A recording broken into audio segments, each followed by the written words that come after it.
Dearest listeners, there exists in the annals of matrimonial history no creature quite so formidable as a widowed duchess who believes her son too precious for any mortal woman.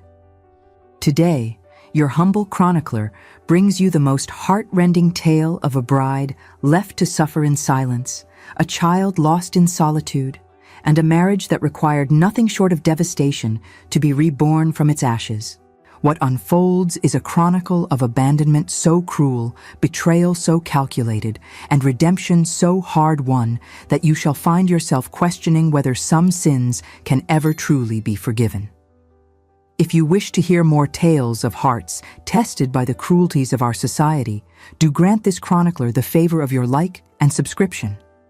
And I confess, your thoughts in the comments below would be most welcome, for this particular history tends to divide even the wisest of observers. Now, settle yourself comfortably, for what lies ahead is not a tale for the faint of heart, but rather a stark reminder that the most gilded of cages can conceal the darkest of sorrows. Lady Emmeline Crowe understood from her earliest years that beauty without fortune was a double-edged sword in the marriage mart of Regency England. At 21, she possessed the kind of loveliness that caused seasoned rakes to lose their composure and proper matrons to purse their lips in disapproval. Fair hair that gleamed like spun gold in candlelight, eyes the color of spring violets, and a countenance so delicate that portrait painters despaired of capturing its essence. Yet for all this natural endowment, she remained painfully aware that her father's barony carried no weight in the ledgers that truly mattered to the ton. The late Baron Crowe had been a gentleman of impeccable lineage but catastrophic judgment when it came to matters of commerce and investment. He had departed this mortal realm 3 years prior, leaving behind nothing but debts, a crumbling manor house in Hertfordshire, and 2 daughters whose prospects diminished with each passing season. Emmeline's elder sister Margaret had married a respectable country squire the previous year, a match born of pragmatism rather than passion, leaving Emmeline as the sole remaining hope for salvaging what little remained of the family name. Their mother, the Dowager Lady Crowe, had taken refuge with her sister in Bath, unable to bear the shame of their reduced circumstances. Thus, Emmeline found herself residing with Margaret and her husband, a well-meaning gentleman farmer whose conversation rarely strayed beyond crop rotations and livestock breeding. She spent her days reading whatever volumes she could borrow from the local circulating library, walking through meadows that held no claim to fashionable beauty, and wondering if she would spend her remaining years as an unpaid governess to her sister's future children. It was during the autumn of 1814 that fortune, capricious as ever, elected to intervene. A distant cousin on her mother's side, Lady Thornbury, wrote to express her intention of sponsoring Emmeline for the upcoming London season. The lady's motives were transparent enough. She had recently lost her own daughter to scarlet fever and sought to channel her maternal energies toward some worthy charitable object. Emmeline bristled at being regarded as an object of pity, yet she possessed sufficient sense to recognize that pride was a luxury she could ill afford. And so, in the spring of 1815, as London prepared to celebrate Wellington's triumph over Bonaparte at Waterloo, Emmeline found herself thrust into the glittering world of Mayfair drawing rooms, Almack's assembly rooms, and the fashionable promenade of Hyde Park during the prescribed hour when all persons of consequence displayed themselves to society's scrutiny. Lady Thornbury, a woman of considerable consequence despite her personal sorrows, proved an adequate if emotionally distant sponsor, ensuring that Emmeline received invitations to all the proper events whilst maintaining a careful distance that prevented any undue attachment. Emmeline approached the marriage mart with clear-eyed pragmatism. She knew herself to be beautiful, reasonably accomplished in the arts expected of young ladies, and possessed of manners refined enough to avoid giving offense. She also knew that her lack of dowry meant she must aim for either a very young son, desperate for beauty over fortune, a widower seeking a mother for his children, or perhaps, if fortune truly smiled, a wealthy cit eager to purchase entree into society through marriage to impoverished gentility. What she had not anticipated was the Duke of Keswick. Piers Fitzroy, The ninth Duke of Keswick was 9 and 20 years of age and represented everything that sensible young ladies were taught to regard as the pinnacle of matrimonial achievement. His title stretched back to the Norman Conquest. His estates encompassed vast tracts of Derbyshire, Yorkshire, and Kent, and his annual income exceeded £30,000, a sum so substantial that even the most mercenary of mamas could scarce comprehend it. He possessed a devastating handsomeness that was spoken of throughout the ton, with raven hair, slate-gray eyes, and a countenance that suggested both intelligence and a certain melancholy. He was also, as Emmeline would later discover, entirely dominated by his mother. The Dowager Duchess of Keswick, born Lady Arabella Montford, daughter of a marquis, had been widowed when Piers was merely 16 years of age. The late Duke had expired quite suddenly of an apoplectic fit whilst arguing with his steward over the price of sheep, leaving his wife to guide their only son through the treacherous waters of inheritance, responsibility, and power. Lady Arabella had approached this duty with the fervor of a general marshalling troops for battle. She had overseen every aspect of her son's education, personally vetted his companions, and made it abundantly clear that no young woman in all of England could possibly be worthy of becoming the next Duchess of Keswick. For 13 years, she had successfully deflected every maternal plot, discouraged every flirtation, and maintained her position as the undisputed mistress of Keswick House in Grosvenor Square, Thornfield Abbey in Derbyshire, and the 4 other significant properties that comprised the ducal holdings.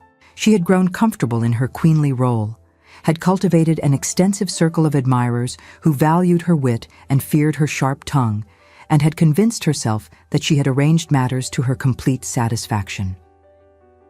She had not accounted for the possibility that her son might one day look upon a penniless baron's daughter and feel his carefully controlled heart begin to surrender. The meeting occurred at Lady Devereux's ball in late May, an event that attracted the cream of London society and a fair number of social climbers hoping to brush against greatness.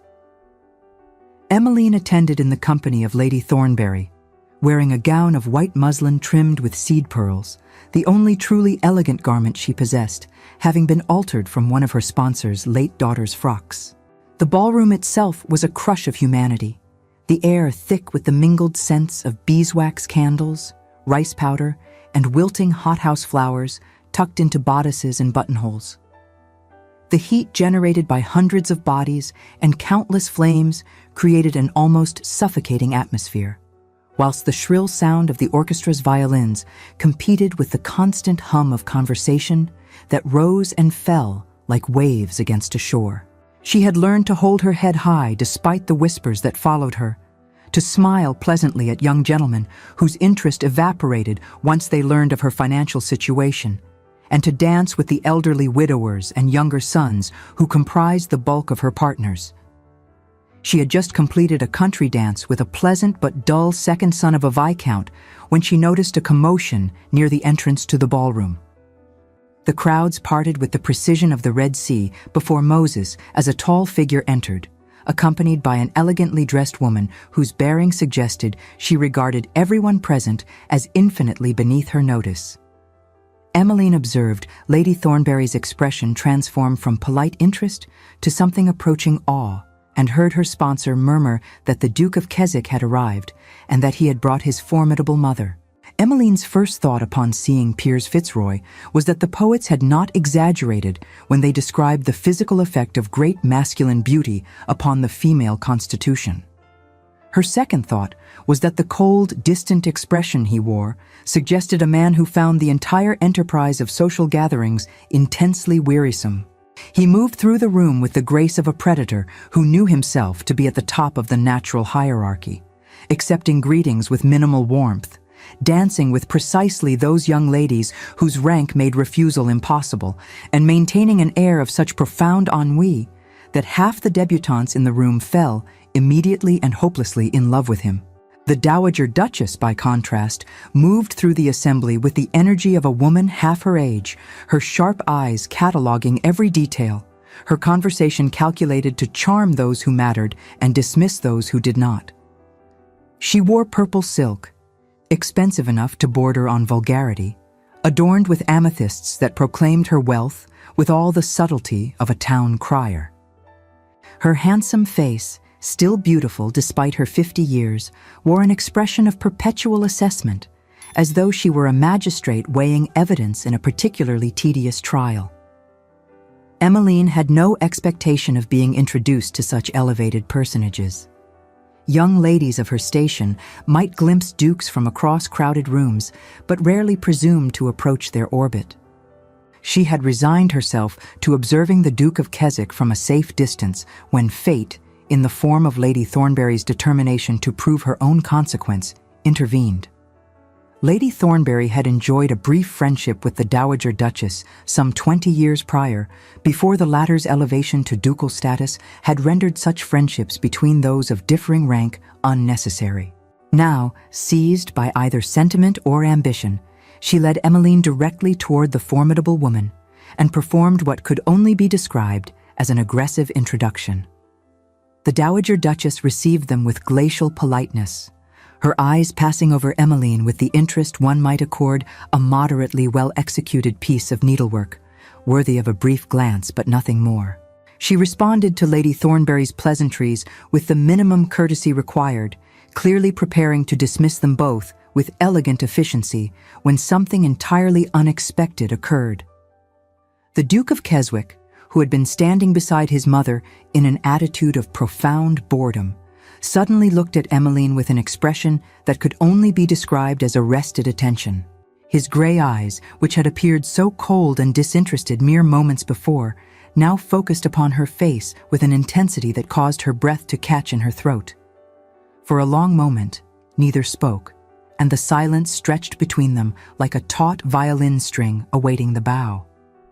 It was the Dowager Duchess who broke the spell, her voice sharp with displeasure, as she reminded her son of his obligation to dance with Miss Honoria Talbot Grey, daughter of the Earl of Rutherford and possessor of £40,000. Piers blinked as though awakening from a trance and dutifully excused himself to fulfill his maternal directive. Yet as he walked away, he glanced back at Emmeline with such naked longing that several observers noted it with interest. Lady Thornbury, sensing an opportunity that exceeded her wildest expectations, began to chatter about Emmeline's accomplishments with the enthusiasm of a horse trader at Tattersall's. The Dowager Duchess listened with barely concealed impatience, her responses growing shorter and colder with each passing moment, until she finally excused herself with such finality that even Lady Thornbury's determination could not overcome it. Emmeline found herself trembling as they retreated to the refreshment room. She told herself that her reaction was merely the natural consequence of being noticed by a duke, that any young woman would feel similarly affected, that she must not allow herself to indulge in romantic fantasies about a gentleman so far above her station. Yet even as she rehearsed these sensible arguments, she could not banish the memory of those grey eyes looking at her as though she were the only woman in the entire crowded ballroom. As Providence would have it, the evening was far from concluded. Emmeline had retreated to the terrace for air, accompanied by a maternal acquaintance of Lady Thornbury, who served as adequate chaperonage whilst being sufficiently deaf to pose no conversational burden. The older woman settled herself on a bench and promptly dozed off, leaving Emmeline to contemplate the torches illuminating Lady Devereux's gardens and to wonder if she had imagined the Duke's expression of interest. She had not imagined it. Piers Fitzroy emerged onto the terrace as though summoned by her thoughts, moving with the determined grace of a man who had made a decision and intended to see it through regardless of consequences. He approached Emmeline with none of the languid indifference he had displayed in the ballroom, his eyes alive with an emotion she dared not name, and performed a bow of such perfect correctness that it somehow managed to convey passionate feeling despite its formal precision. His voice, when he finally spoke, was deeper than she had anticipated, with a slight roughness that suggested either nervousness or suppressed emotion. He apologized for the impropriety of approaching her without proper introduction, though they had technically been introduced through Lady Thornbury's offices. He inquired whether she was enjoying the evening, whether she found London to her liking, whether she had visited the exhibitions at Somerset House. His questions were conventional enough, yet the manner in which he asked them leaning slightly forward, his entire attention focused upon her responses as though they contained the secrets of the universe, transformed banality into intimacy. Emmeline responded with careful correctness, acutely aware of her sleeping chaperone and the impropriety of this encounter despite its surface propriety. She had been raised to understand that dukes did not develop sudden passions for impoverished barons' daughters without ulterior motives, that young women in her position must guard their reputations with vigilance approaching paranoia, and that allowing herself to hope for anything beyond a brief flirtation would be the height of foolishness. Yet when Piers asked whether she would grant him the honor of calling upon her and Lady Thornbury the following afternoon, she found herself agreeing before her better judgment could intervene. He left the terrace shortly thereafter, disappearing back into the ballroom with one final glance that promised everything and nothing. Emmeline stood in the torchlight, her heart racing, her mind whirling with equal parts hope and terror, and wondered whether she had just experienced the most wonderful or most disastrous moment of her life. The Dowager Duchess, watching from a window overlooking the terrace, had observed the entire encounter. Her expression, had anyone been present to witness it, would have frozen the Thames in midsummer. She had spent 13 years carefully curating her son's future, had deflected countless unsuitable girls, had maintained her position through intelligence and ruthless determination. She was not about to surrender it all to a penniless nobody with a pretty face and presumptuous ambitions. The war, though neither side yet recognized it as such, had begun. Piers Fitzroy called upon Emmeline the following afternoon at precisely the fashionable hour of 4 o'clock, arriving in a carriage so magnificent that it caused Lady Thornbury's neighbors to crowd their windows for a better view. He brought with him an enormous bouquet of white roses, a gesture that was both romantic and proper, expensive enough to impress, but traditional enough to avoid giving offense. Lady Thornbury received him with barely suppressed glee, recognizing that her sponsored protégé had somehow managed to attract the most eligible bachelor in England. The visit proceeded according to the strict protocols that governed such encounters. Piers sat in the drawing room, balancing a teacup with surprising grace for such a large man, and made conversation that touched upon all the appropriate subjects: the weather, the season's entertainments, mutual acquaintances, while his eyes remained fixed upon Emmeline with an intensity that made her pulse quicken despite her determination to remain composed. Lady Thornbury, playing her role as chaperone with more enthusiasm than subtlety, steered the conversation toward Emmeline's accomplishments. She mentioned her protégé's skill at watercolors, her pleasant singing voice, her fluency in French and Italian, her extensive reading. Each revelation caused Piers to lean forward with greater interest, asking questions that demonstrated genuine curiosity rather than mere politeness. When Emmeline mentioned her particular fondness for Gothic novels, he admitted to sharing this supposedly frivolous taste, and they spent 20 minutes discussing the relative merits of various horrid tales, whilst Lady Thornbury looked on in bewildered satisfaction. The visit extended well beyond the prescribed 15 minutes, stretching to nearly an hour before Piers reluctantly took his leave. As he departed, he secured permission to call again, to accompany them to the opera, to join their party for a promenade in Hyde Park. Lady Thornbury granted these requests with an alacrity that bordered on desperation, already envisioning her triumph as the sponsor who had secured a ducal match for her impoverished protégé. What none of them could have known was that the Dowager Duchess had spent the morning making calls of her own, carefully poisoning the well of public opinion against Emmeline with such subtle skill that her victims barely recognized the venom being administered. She mentioned in the drawing rooms of her most influential friends that her son seemed momentarily distracted by a young person of no particular consequence, that she had every confidence he would soon recover his senses, that the girl in question possessed nothing but a pretty face and presumptuous ambitions. She expressed sympathy for Lady Thornbury's misguided charity in sponsoring such an obvious fortune hunter, lamented the tendency of impoverished gentility to angle for husbands so far above their station, and planted seeds of doubt with such delicacy that her listeners never suspected they were being manipulated into serving as her mouthpieces. The whispers began almost immediately. By the following evening, when Piers escorted Emmeline and Lady Thornbury to the King's Theatre for a performance of Handel's Giulio Cesare, half the ton was watching their box with avid interest. The other half was already spreading rumors about the penniless Miss Crowe, who had somehow managed to entrap the Duke of Keswick, about her calculating nature, about her sponsor's barely concealed mercenary ambitions. The fact that Emmeline conducted herself with perfect propriety, that she appeared more overwhelmed than triumphant, that Piers seemed genuinely entranced rather than reluctantly duty-bound, none of these observations penetrated the thick wall of gossip that the Dowager Duchess had erected with such ruthless efficiency. Emmeline became aware of the hostile attention gradually, noticing the pointed stares, the whispered conversations that ceased when she approached, the sudden coolness of young ladies who had previously treated her with neutral politeness. Lady Thornbury, too absorbed in her own triumph to recognize the gathering storm, remained oblivious to the subtle signs of social warfare. Only Piers, whose position insulated him from the worst of the gossip, continued to court Emmeline with increasing devotion, seemingly unaware that his mother was orchestrating a campaign to destroy the young woman who had captured his heart.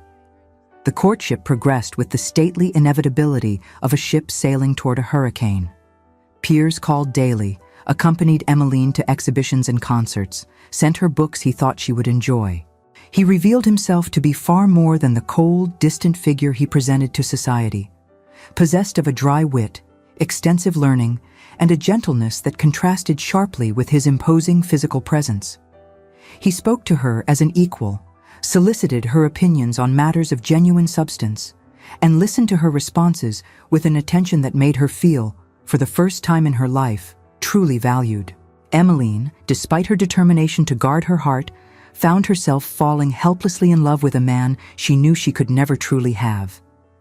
She tried to maintain emotional distance, to remind herself that dukes did not marry penniless nobodies regardless of mutual affection, that his mother would never permit such a misalliance. Yet when Piers looked at her with those gray eyes full of longing, when he quoted poetry that echoed her own unspoken feelings, when he touched her hand during a dance, and she felt a shock of warmth radiate from that single point of contact through her entire body, all her sensible resolutions crumbled into dust. The Dowager Duchess, observing her son's increasing attachment with mounting alarm, intensified her campaign. She began to speak more openly of her concerns, mentioning to carefully selected friends that she feared Miss Crowe had employed some species of manipulation to ensnare her innocent son. She hinted at a background less respectable than advertised, suggested that Baron Crowe's financial troubles had darker origins than mere poor judgment, and implied that Emmeline possessed both the means and motive to entrap a wealthy husband through any methods necessary. These accusations, delivered with the authority of a duchess and the certainty of maternal concern, gained traction among those inclined to believe the worst. The fact that no evidence supported these claims mattered less than the source from which they emanated. The Dowager Duchess possessed too much influence, had cultivated too many obligations, commanded too much respect for her words to be dismissed as mere prejudice. Yet for all her machinations, she could not prevent what occurred on a mild June evening in the gardens of Vauxhall. Piers had secured a supper box for their party, which included Lady Thornbury, her brother Colonel Thornbury, and a cousin of respectable years who served as additional chaperonage. They had dined on the famous wafer-thin ham and rack punch, had strolled the illuminated walks admiring the lanterns, and had paused to listen to a concert of sacred music when Piers, with the determination of a man who had reached the limit of his endurance, drew Emmeline aside into a more secluded area of the gardens. The setting would have been romantic under other circumstances. Fairy lights strung between trees, the distant strains of music, the warm evening air carrying the scent of roses. Piers stood before Emmeline, his tall frame blocking her from the view of passing strollers, and spoke with an urgency that suggested he had rehearsed these words 1,000 times, yet still feared he would bungle their delivery. He told her that he had never expected to fall in love, that he had resigned himself to making a practical marriage to some suitable lady of rank and fortune, that meeting her had overturned all his carefully ordered plans. He acknowledged the disparity in their positions, admitted that society would judge their match harshly, confessed that his mother would undoubtedly oppose the union with every weapon in her considerable arsenal. Then, with a vulnerability that made Emmeline's heart ache, he asked whether she could possibly consider accepting his hand despite all these obstacles. Emmeline felt tears prick her eyes as she looked at this powerful man humbling himself before her, offering her everything she had never dared dream of possessing. She wanted to say yes immediately, to throw herself into his arms and promise to love him forever. Yet the small, practical voice in her head, the voice that had kept her safe through years of poverty and uncertainty, urged caution. She asked with a tremor in her voice whether he understood what accepting him would mean for her.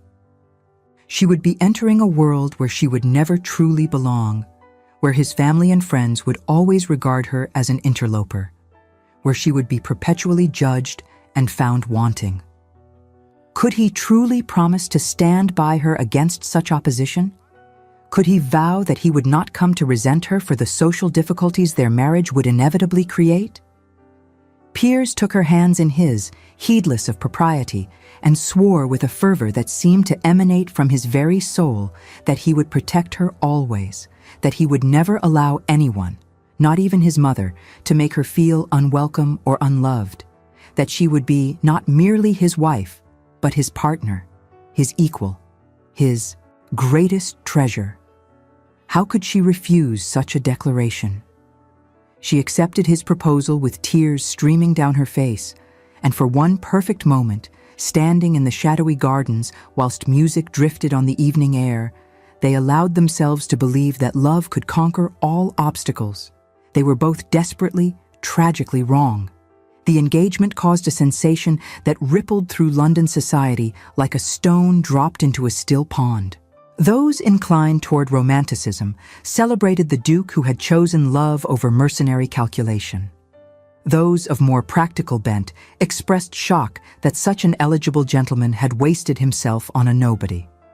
And the Dowager Duchess of Keswick expressed nothing at all in public, whilst privately unleashing a fury that would have impressed Napoleon himself. She attempted first to persuade her son to reconsider, cornering him in the library of Keswick House and presenting every argument she could marshal. She spoke of duty, of the expectations attached to his position, of the necessity of securing the succession with a bride of impeccable lineage and substantial fortune. She reminded him of his responsibilities to generations past and future, of the scandal such a misalliance would create, of the damage to the family reputation. When these rational arguments failed to move him, she transitioned to emotional manipulation, weeping that she had devoted her life to his welfare only to be cast aside for a designing fortune hunter, that his father would be ashamed of such a disgraceful choice, that she could not bear to witness the destruction of everything she had worked so hard to preserve. Piers, to his credit, remained unmoved. He informed his mother with unusual firmness that his decision was final, that Emmeline would become his duchess regardless of anyone's objections, and that he expected his mother to treat his future bride with the respect her position would demand.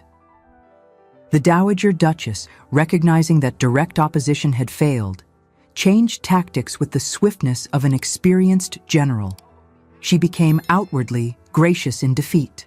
She called upon Emmeline and Lady Thornbury, bringing with her a stunning emerald necklace that had belonged to previous duchesses of Keswick, and presenting it to her future daughter-in-law with every appearance of warmth. She offered to assist with wedding preparations, suggested appropriate modistes and milliners, and spoke with apparent enthusiasm about the upcoming nuptials. During one of these visits, whilst discussing the couple's plans following the ceremony, she remarked with what seemed like maternal solicitude that the seclusion of a country estate in autumn was precisely what a new bride required to reflect upon her considerable new duties away from the distractions of London society. The comment, delivered with a gentle smile, sent a faint chill down Lady Thornbury's spine, though she could not articulate precisely why. Emmeline, desperate to believe that her future mother-in-law might accept her after all, allowed herself to be deceived by this performance. Only Lady Thornbury, whose cynicism had been honed by decades of navigating society's treacherous waters, remained suspicious. She warned Emmeline privately that the Dowager Duchess's sudden capitulation seemed altogether too convenient, that women of such formidable will did not surrender so easily, that vigilance would be wise. But Emmeline, intoxicated by love and eager to believe the best of her future family, dismissed these concerns as unworthy suspicion. The wedding took place in July at St. George's, Hanover Square, before a congregation that included half the peerage and twice as many gawkers hoping to witness either a romantic triumph or a spectacular disaster.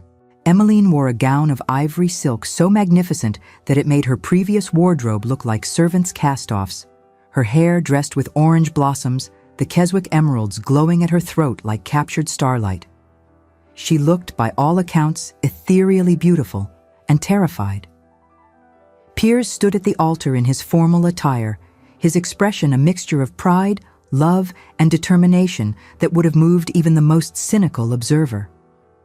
When Emmeline walked down the aisle on Colonel Thornbury's arm, her own father being deceased and her brother-in-law considered too insignificant for such an honor, she saw in her bridegroom's eyes a promise of protection and devotion that made her momentarily forget all her fears.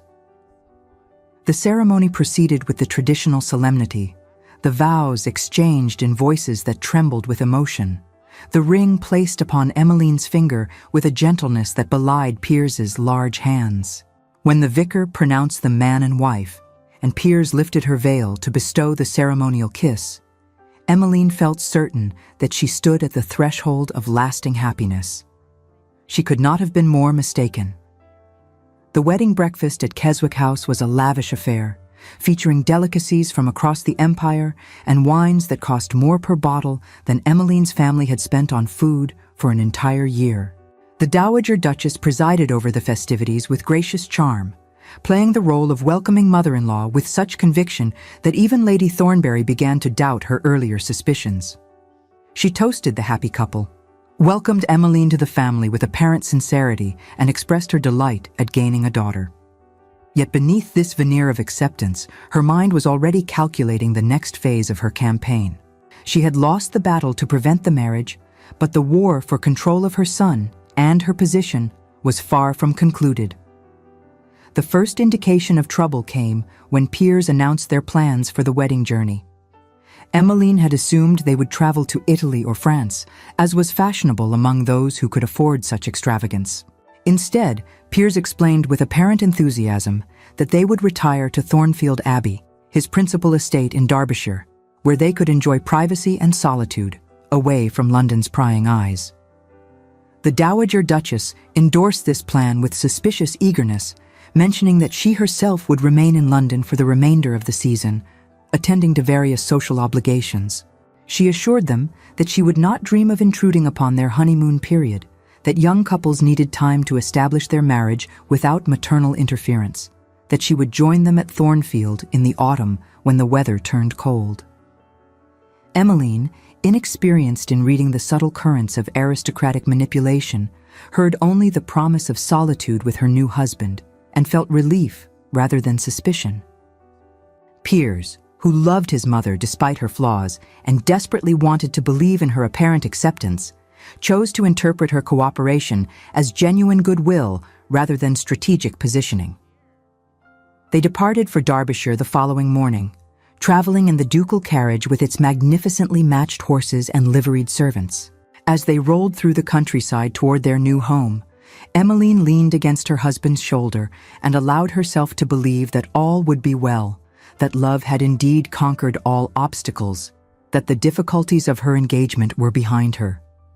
She was descending into a trap so perfectly constructed that she would not recognize its bars until they had already closed around her.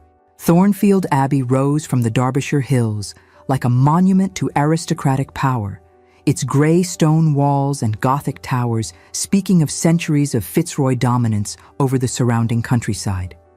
The estate encompassed nearly 10,000 acres of productive farmland, ancient forests, and picturesque villages whose inhabitants had served the ducal family for generations.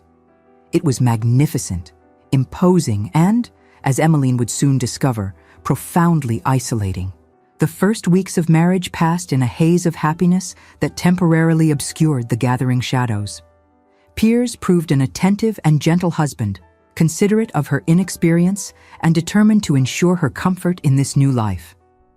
They spent their days exploring the estate, riding through forests where autumn leaves created carpets of gold and crimson, walking beside streams that had flowed for millennia. He showed her his favorite childhood haunts, introduced her to tenants who seemed genuinely pleased to meet their new duchess, and spoke with enthusiasm about the future they would build together.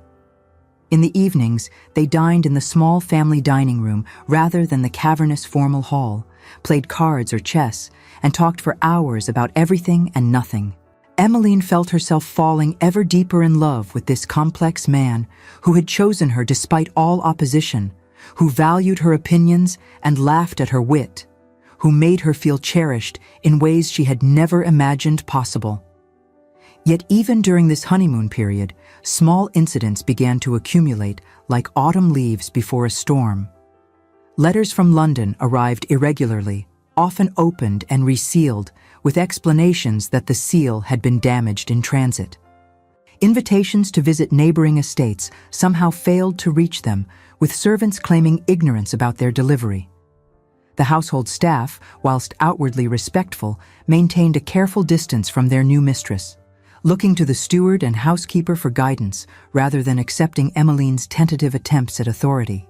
She mentioned these peculiarities to Piers, who dismissed them as the natural inefficiencies of a large estate or the expected awkwardness of servants adjusting to new management.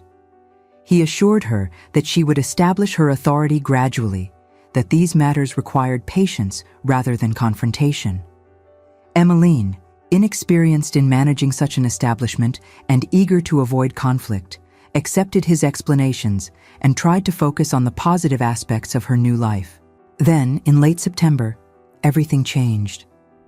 A letter arrived from London, one that somehow escaped whatever screening process had been filtering their correspondence. The Dowager Duchess wrote to her son expressing concern about various matters requiring his immediate attention, mentioning legal documents that needed signing, estate business that could not wait, and political affairs demanding his presence. She wrote with such careful manipulation that Piers felt compelled to return to London despite his reluctance to leave his bride during their honeymoon period. Emmeline, already several weeks pregnant, though not yet certain of her condition, assured him that she would be perfectly content at Thornfield during his absence. She had books to read, sketches to complete, estate matters to observe. Besides, he would only be gone a fortnight at most, barely long enough to miss him terribly. He departed in early October, promising to return as swiftly as possible, extracting promises that she would write to him daily, expressing guilt about leaving her alone so soon after their marriage. Emmeline stood on the front steps, waving as his carriage disappeared down the long drive, feeling only a mild melancholy at his absence and confident that he would return exactly as promised. He did not return in a fortnight. The first letter from Piers arrived 3 days after his departure, full of apologies and explanations. The business matters were more complicated than anticipated, requiring additional time to resolve. His mother had suffered a nervous complaint and needed his support during her recovery. He would return as soon as humanly possible, certainly within another week at most. Emmeline replied with understanding and love, concealing her disappointment behind cheerful descriptions of her daily activities. She mentioned that she had been feeling somewhat unwell in the mornings, but assured him it was nothing serious, probably just an adjustment to the country air. The second letter arrived a week later, bearing similar excuses and escalating apologies. The legal matters had expanded unexpectedly. His mother's health remained fragile. Parliamentary obligations demanded his attendance. He sent his deepest love and begged her patience, promising faithfully to return by the end of the month. Emmeline's reply was briefer this time, her growing anxiety difficult to conceal. She mentioned more directly that she suspected she might be with child, that she needed to consult with physicians, that his presence would provide comfort during this uncertain time. That letter, like many of those that would follow, never reached its intended recipient. The Dowager Duchess had returned to London not to nurse a nervous complaint, but to begin the most ruthless phase of her campaign. She had installed herself in Keswick House, claimed illness to ensure her son remained nearby, and systematically intercepted every letter that passed between husband and wife. Emmeline's missives, with their growing desperation and mentions of pregnancy, disappeared into the Dowager Duchess's desk drawer, unread by the man for whom they were intended. In their place, she forged replies that became increasingly cold and perfunctory, suggesting that the Duke found London society more engaging than rustic solitude with an inconvenient wife. Meanwhile, she worked upon her son with the skill of a master sculptor shaping clay. She never spoke directly against Emmeline, knowing that overt criticism would provoke his defensive loyalty. Instead, she planted tiny seeds of doubt, dropped casual observations, created situations that required his continued presence. She mentioned hearing rumors about improper behavior at Thornfield, expressed concern about whether Emmeline truly understood her duties as Duchess, suggested that his young wife might benefit from time to mature before taking on the full responsibilities of her position. Most devastatingly, she intercepted letters from Emmeline that mentioned pregnancy, and showed her son only those that spoke of daily trivialities, carefully editing them to remove any urgent need for his return. She explained that young wives often became overly emotional and demanding, that giving Emmeline space to establish her independence would ultimately strengthen their marriage, that his continued absence demonstrated trust rather than neglect. Piers, who had been raised to trust his mother's judgment implicitly, who had never learned to question her motives or doubt her guidance, accepted these manipulations with the credulity of a child. He convinced himself that staying in London served everyone's best interests, that his new wife needed time to adjust to her position without his hovering presence, that his mother's experience in such matters justified following her advice. He did not return at the end of October as promised, nor in November, nor at Christmas.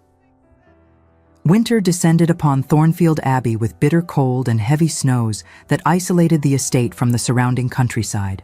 Emmeline, now visibly pregnant and desperately lonely, found herself trapped in a gilded cage with servants who followed orders from an invisible hand in London rather than accepting her authority as mistress of the house.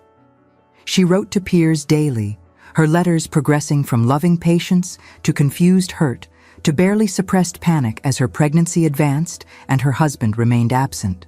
She described her symptoms, expressed fear about the approaching birth, begged him to return, or at least to send her to London where she might be near him during this frightening time.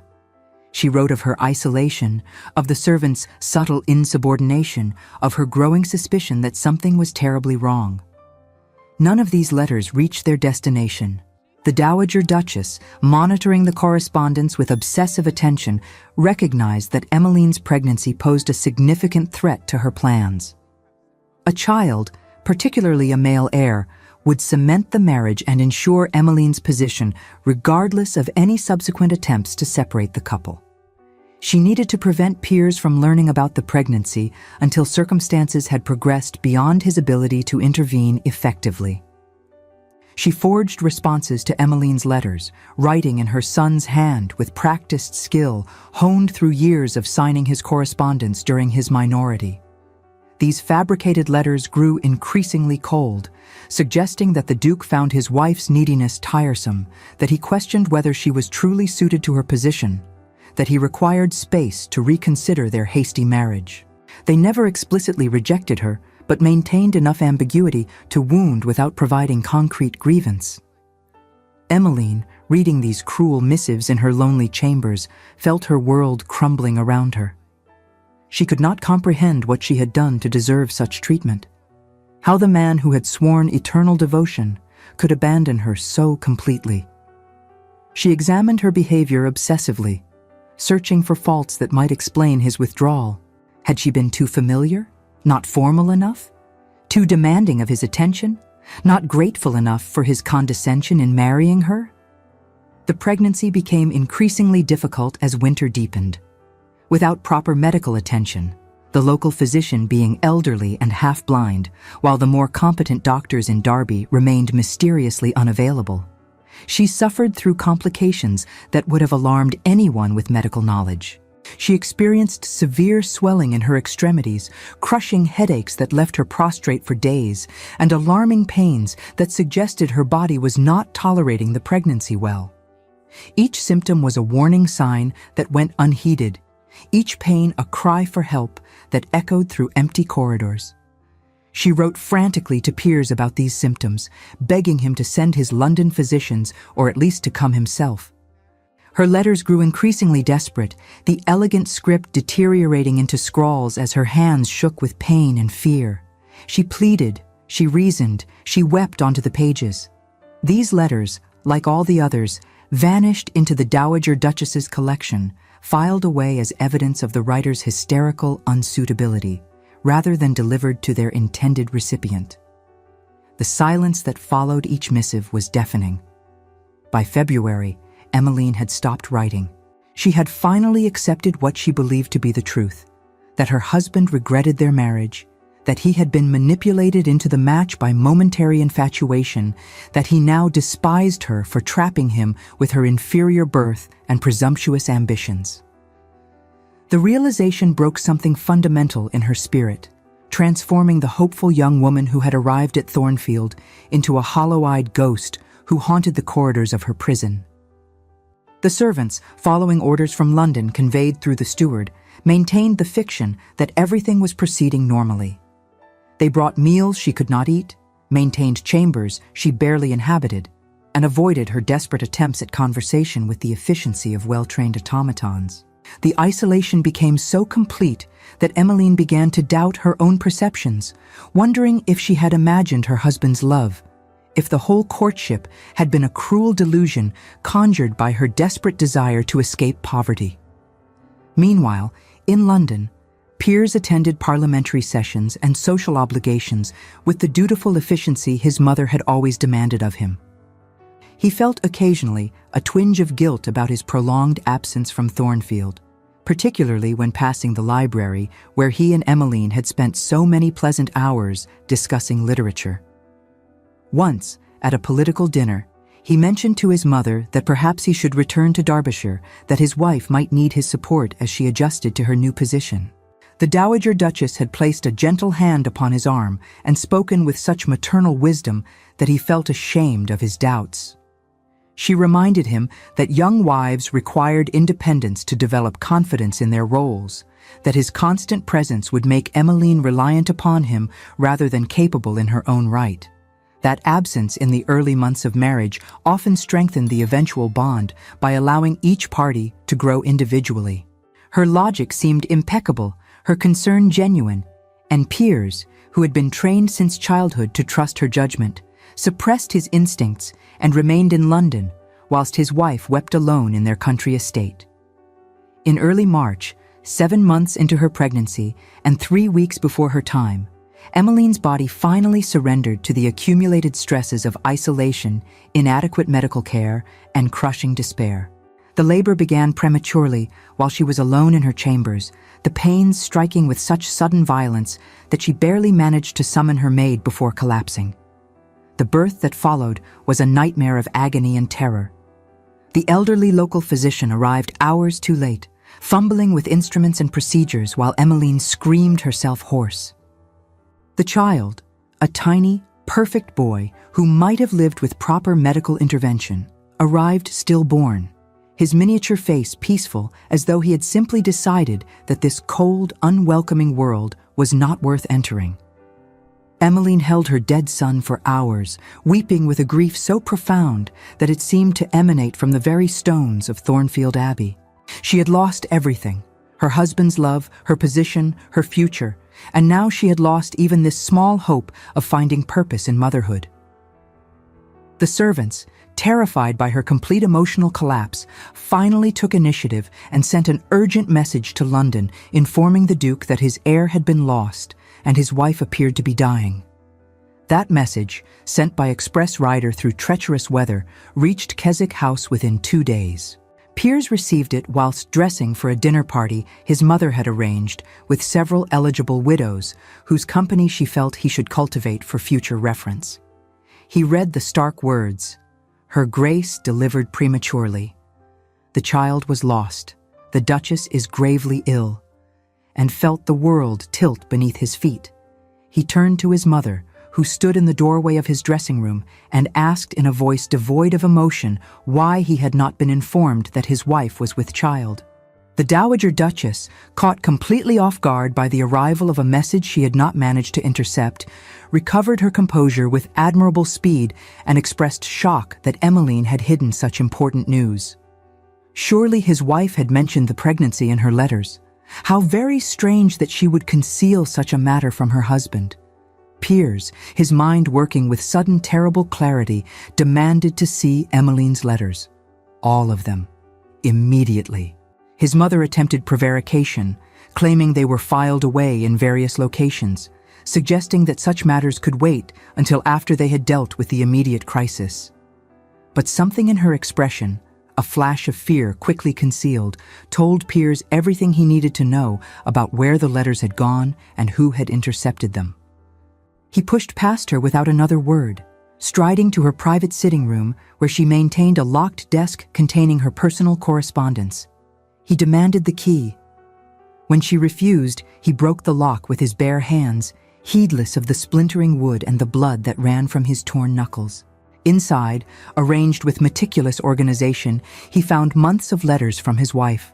Letters describing her pregnancy, her illness, her desperate loneliness, her growing conviction that he had abandoned her.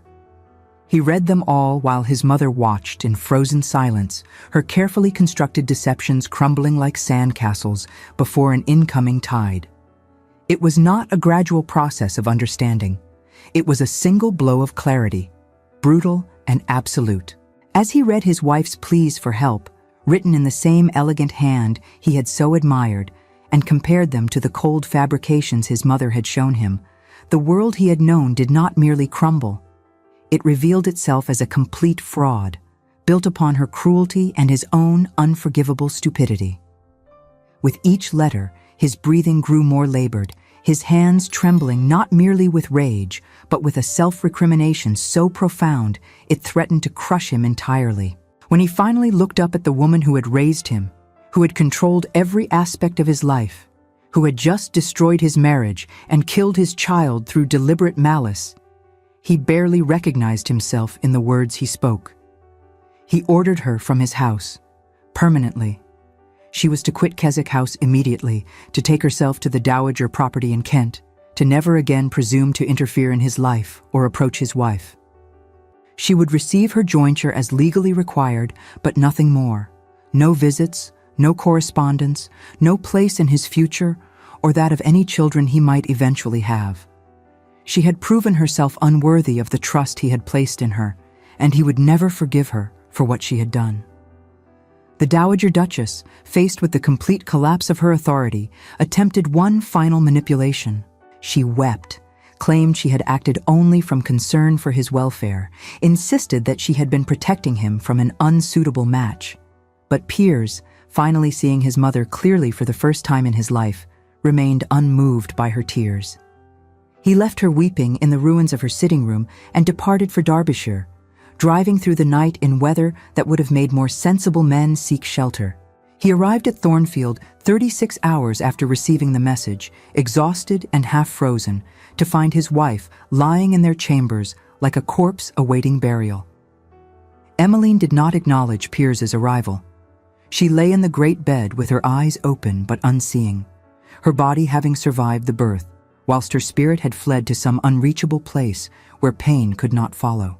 The physician explained in hushed tones that whilst her physical condition was stabilizing, her mental state gave grave cause for concern.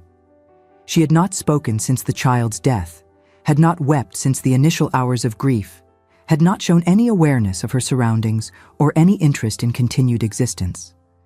Piers approached the bed with the caution of a man approaching a wounded animal, terrified that any sudden movement might cause further damage. He spoke her name softly, reached for her hand, attempted to explain that he had not known, had not meant to abandon her, had been deceived by his mother into believing she neither needed nor wanted his presence. Emmeline turned her head away. That simple gesture, the slight movement of rejection, devastated him more completely than any words could have done. He realized in that moment the true extent of what his cowardice and credulity had cost them both. He had broken the promises he had made in Vauxhall Gardens, had failed to protect her from his family's cruelty, had allowed his mother to destroy the one genuine love he had ever known. Worse still, his absence had killed their child and nearly killed his wife. The following weeks tested his endurance in ways that battlefield commanders and political rivals had never managed. Emmeline remained locked in her terrible silence, neither rejecting nor accepting his presence, existing in some gray realm between life and death. Piers maintained a vigil beside her bed, sleeping in a chair when exhaustion overcame him, reading aloud from books he hoped might reach her through the fog of trauma, speaking endlessly of his love and remorse and desperate hope for forgiveness. He dismissed every servant who had participated in his mother's schemes, replacing them with staff who understood they served their Duchess above all other considerations. He consulted with the finest physicians from London, Edinburgh, and even Paris, seeking any expertise that might restore his wife's shattered spirit. He wrote to Lady Thornbury begging her to come and provide feminine companionship, hoping that a familiar face might succeed where his presence had failed. Lady Thornbury arrived in April, bringing with her the warmth of genuine affection and the tartness of well-earned reproach. She expressed her opinion of Piers's behavior with a frankness that would have shocked more delicate sensibilities, informing him that he had proven himself a fool of the highest order, that his mother's machinations should have been obvious to anyone with half a mind, and that he was fortunate his wife lived to give him opportunity for redemption, because many women would have simply died of grief and spared him the trouble of begging forgiveness. Her presence seemed to penetrate Emmeline's isolation in ways that Piers's desperate devotion could not. She sat beside the bed, sharing gossip from London, reminiscing about their season together, speaking frankly about the Dowager Duchess's cruelty and Piers's stupidity, whilst making it clear that neither excused the harm they had caused. Slowly, painfully, Emmeline began to respond, first with slight nods or shakes of her head, then with single-word answers, finally with hesitant conversation that suggested her mind was returning from whatever dark place it had fled. Yet even as her physical recovery progressed, the emotional damage remained profound.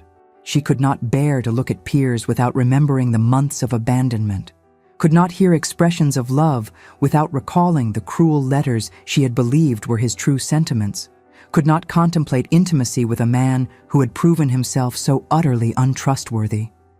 She had lost not merely a child, but her entire sense of safety in the world, her belief that love could protect her from cruelty, her faith that she deserved happiness.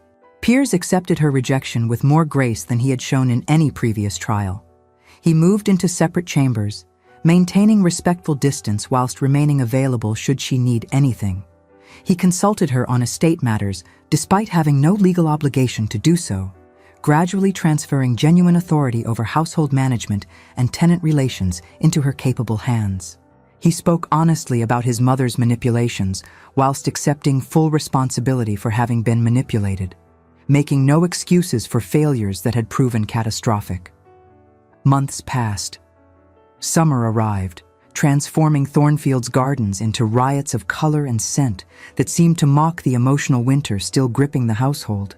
Emmeline gradually reclaimed her role as Duchess, discovering that she possessed unexpected talent for estate management and genuine interest in the welfare of tenants whose lives depended upon ducal decisions. She found purpose in improving cottages, establishing schools, and ensuring that laborers received fair treatment. Work that filled hours otherwise devoted to grief and gave her reason to rise each morning despite the emptiness that haunted every private moment.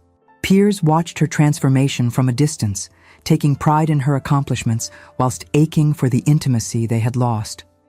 He saw her smile occasionally when speaking with tenants' children, observed her animated discussions with the estate steward about agricultural improvements, noticed that she had begun to sing again whilst arranging flowers in the morning room. Each small sign of recovery simultaneously delighted and devastated him, proving that she could build a life without him whilst reminding him of everything his cowardice had destroyed. It was Lady Thornbury who finally forced confrontation, remaining at Thornfield through the summer months and growing increasingly impatient with the elaborate dance of avoidance she observed. In late August, she cornered Emmeline in the library and spoke with the bluntness that had characterized their relationship from the beginning. She informed her protégé that whilst Piers deserved every moment of suffering he currently endured, perpetual punishment served no useful purpose. He had been a fool, yes, but not a villain. He had allowed himself to be manipulated by a master of manipulation, had failed through weakness rather than malice, and had spent every moment since discovering the truth attempting to make amends. The question was whether Emmeline intended to spend the rest of her life punishing him for sins he genuinely regretted, or whether she might find it within herself to consider the possibility of forgiveness. Emmeline's response was not what Lady Thornbury expected. She did not defend her continued coldness or insist upon her right to withhold forgiveness. Instead, she wept for the first time since her son's death, great wrenching sobs that seemed to tear themselves from some deep well of accumulated pain. She confessed that she did not know how to forgive him, that every time she looked at Piers, she saw the empty cradle in the nursery, that she feared allowing herself to love again, only to be abandoned once more when she proved inadequate to her position. Lady Thornbury held her while she wept, offering no false comfort, but speaking with the honesty that genuine affection permitted. She acknowledged that some injuries cut too deep for easy healing, that trust once broken required years to rebuild, that Emmeline's fears were entirely rational given what she had endured. Yet she also pointed out that Emmeline still loved her husband despite everything, that love persisted even through devastating betrayal, and that perhaps the question was not whether to forgive, but whether to give love another chance to prove itself stronger than fear. The conversation planted seeds that required weeks to germinate. Emmeline began to observe Piers more carefully, noticing things she had previously ignored in her determination to maintain emotional distance. She saw how he advocated for tenants during disputes with neighboring landowners, prioritizing their welfare over profit. She observed his patience with elderly retainers whose inefficiency would have driven other masters to dismissal. She overheard him speaking to the new housekeeper about ensuring the Duchess's comfort above all other considerations, his voice rough with emotion as he emphasized that his wife had suffered enough through his failures and deserved every possible care. She began to remember, too, the man she had fallen in love with in those golden weeks before their marriage, his intelligence, his dry humor, his unexpected gentleness. That man had not been a fiction, had not vanished merely because circumstances had revealed his weaknesses. He was still there, humbled and chastened, demonstrating through actions rather than words his commitment to becoming worthy of her trust. It was a seemingly small incident in early September that finally cracked the shell of ice surrounding Emmeline's heart. One of the oldest tenant farmers, a man who had served the estate for more than 40 years, made a catastrophic error in judgment that resulted in the loss of an entire wheat harvest from one of the most productive fields. The financial loss was substantial enough to ruin the man and his family. Emmeline, working in the morning room on estate correspondence, overheard Piers discussing the matter with his steward through the open door of the library. She expected, given the pressures of managing the duchy and the legitimate anger such negligence might provoke, to hear her husband demand recompense or dismissal. Instead, she heard Piers dismiss the entire debt with a single sentence delivered in a tone that brooked no argument. He informed the steward that the man had served his father faithfully for 4 decades, that loyalty of such duration was worth more than any quantity of grain, and that the loss would be absorbed by the estate without consequence to the farmer or his family. It was the observation of this unexpected grace, this capacity for forgiveness and mercy that he had not possessed when standing before his mother's manipulations, that convinced Emmeline her husband was truly becoming the man she needed rather than merely performing contrition.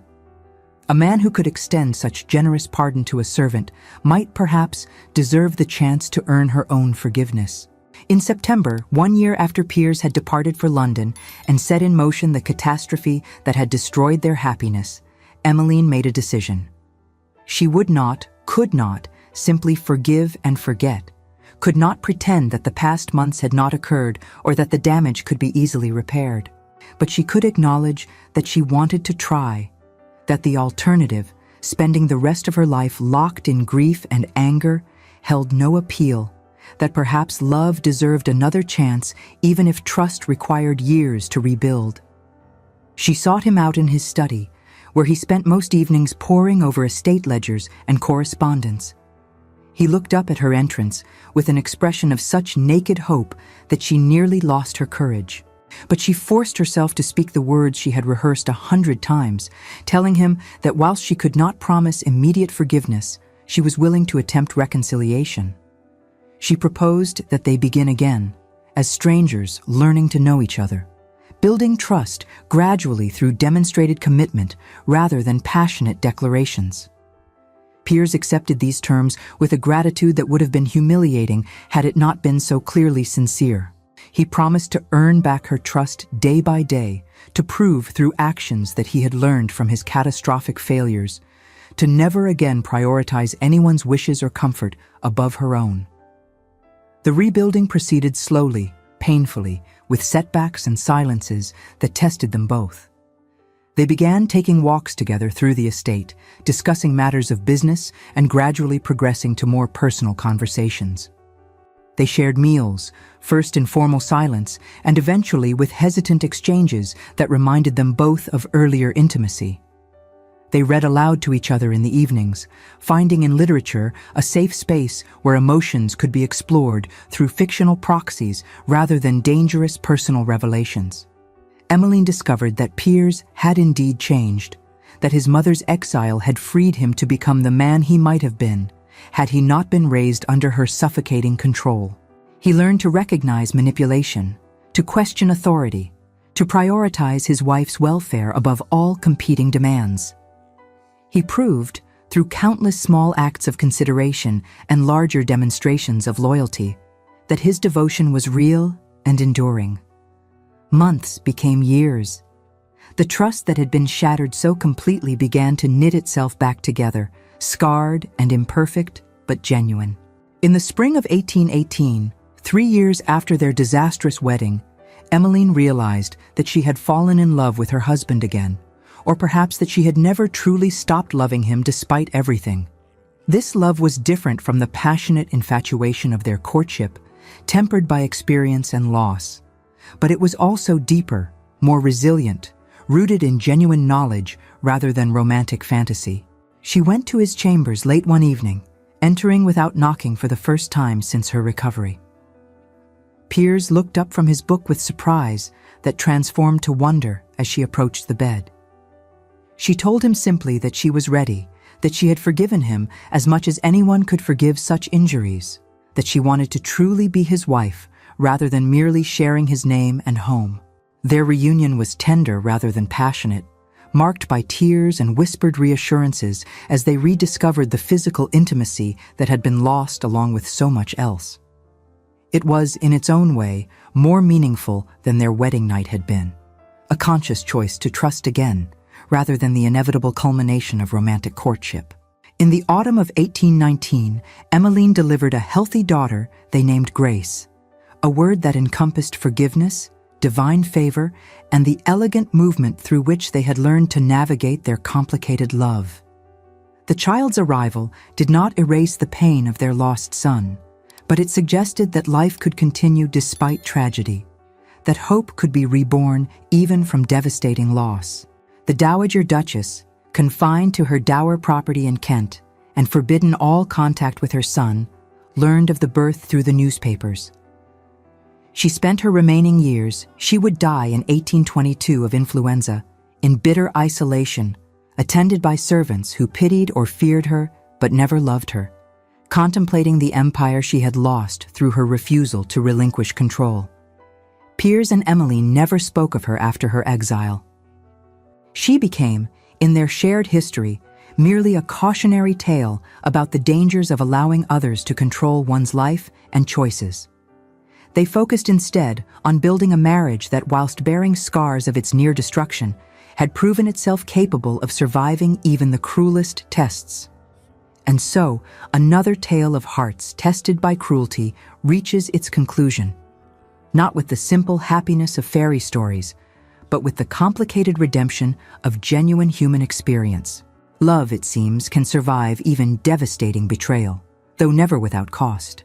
The wounds remain, the trust must be rebuilt brick by painful brick, and forgiveness comes slowly if it comes at all. Yet for those with courage to attempt such reconstruction, there exists the possibility of building something stronger from the ruins. A love that knows its own fragility and values itself accordingly, that guards against complacency, and that never again takes for granted the precious gift of mutual devotion. Emmeline and Piers lived together at Thornfield for another 40 years, raising their daughter and eventually 3 more children, managing their estates with wisdom and compassion, and becoming known throughout Derbyshire for their generosity to tenants and their obvious devotion to each other. Those who knew them in their later years never suspected the anguish that had nearly destroyed their union, seeing only a couple whose love had been tested by time and found enduring. But sometimes, on winter evenings when snow fell softly outside their windows, Emmeline would grow quiet and distant, remembering the season she had spent weeping alone, carrying a child who would never be born into a world that would welcome him.